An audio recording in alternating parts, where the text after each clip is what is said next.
Bonjour à tous et à toutes, bienvenue pour cette nouvelle analyse sur productivité et stratégie.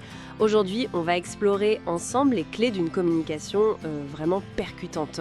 Absolument. On va s'appuyer sur des idées issues de travaux assez connus, comme ceux de Matthew Dix, Cialdini ou encore Carmine Gallo. L'objectif, c'est de décortiquer un peu tout ça pour mieux comprendre comment rendre un message mémorable et puis persuasif, comment faire pour qu'il ait un réel impact. Exactement.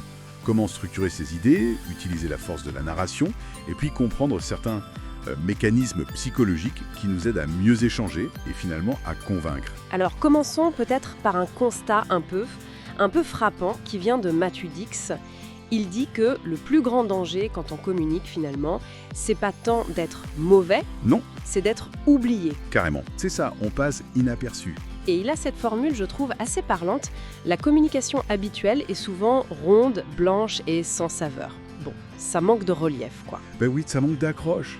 Et souvent, c'est parce qu'il manque l'histoire, la narration. C'est vraiment la clé que Dix met en avant. Ah, les histoires. Oui, nos cerveaux sont biologiquement faits pour ça, pour traiter, pour retenir les récits. Bien plus que les listes, les chiffres bruts, les graphiques un peu abstraits.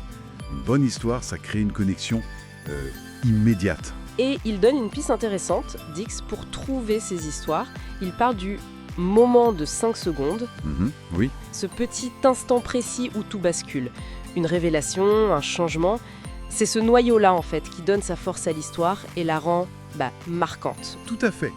Et ce qui est fascinant, c'est que cette force de l'histoire, elle va bien plus loin que juste aider à se souvenir. Ah oui, oui. Comme l'explique bien Carmine Gallo, en s'appuyant d'ailleurs sur Cialdini, les histoires sont de vrais outils de persuasion. Elles activent des leviers psychologiques assez puissants. D'accord. Prenez par exemple le principe de cohérence de Cialdini. Une histoire qui crée une émotion, disons positive chez l'auditeur, eh bien ça le rend inconsciemment plus ouvert à accepter l'idée qui suit, juste pour rester cohérent avec l'émotion qu'il a ressentie. Ah d'accord. Donc l'histoire, c'est pas juste pour faire joli, c'est une sorte de préparation psychologique du terrain. C'est C'est fort comme idée. c'est exactement ça. Ou prenez le principe de sympathie. Si vous partagez une anecdote personnelle, quelque chose d'un peu vulnérable peut-être, Oui. ça crée un lien humain.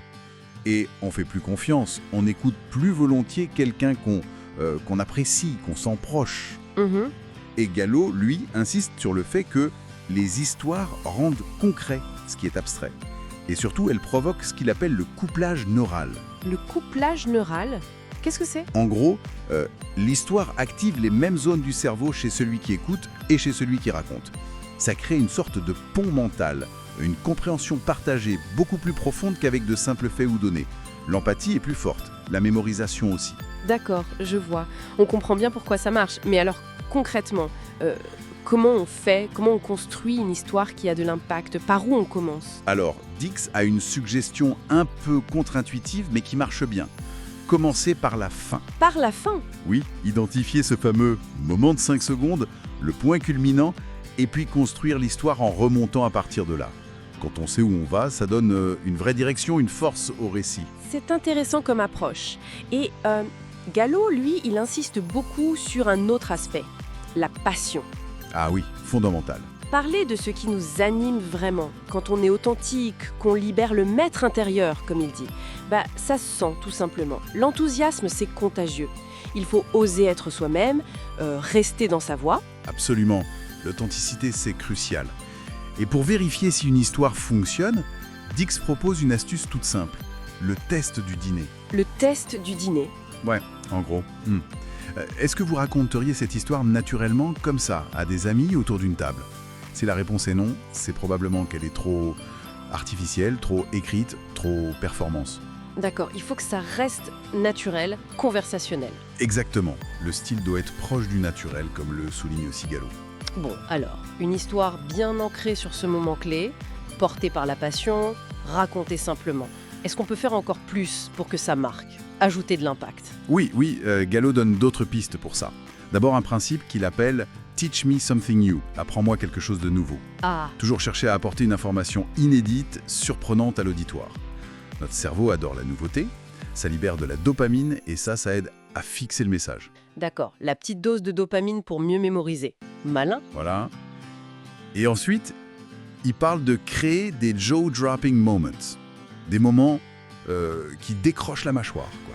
Des moments chocs. Des moments chocs, c'est-à-dire des exemples. Ça peut être une statistique complètement inattendue, qui va à l'encontre des idées reçues, ou une démonstration visuelle forte. L'exemple classique, c'est Bill Gates qui lâche des moustiques pendant une conférence TED sur le paludisme. Ça, on s'en souvient. Ah oui, forcément. Ça marque les esprits. Ou alors une anecdote personnelle, mais particulièrement émouvante, poignante. Ces pics émotionnels, ils créent un souvenir très fort, très durable. Et là, on retrouve Cialdini d'ailleurs avec son mécanisme clic-déclic. Ces moments chocs, bien intégrés dans une histoire, ils peuvent agir comme des déclencheurs et amener une adhésion presque automatique à l'idée. C'est tout un arsenal en fait. Mais il y a quand même une limite importante, non? C'est le temps, l'attention des gens. Tout à fait. Gallo le rappelle avec la fameuse règle des 18 minutes des conférences TED. Il faut savoir être concis. C'est exactement ça. C'est tout un équilibre à trouver. Il faut être engageant, grâce à l'histoire, authentique, par la passion, surprenant, avec la nouveauté et ses moments forts. Et en même temps, Être clair, concis et respecter le temps et l'attention de l'auditoire. La persuasion efficace, au fond, c'est pas de la manipulation. C'est une connexion bien établie, une compréhension mutuelle qu'on facilite avec ces techniques. une connexion bien établie.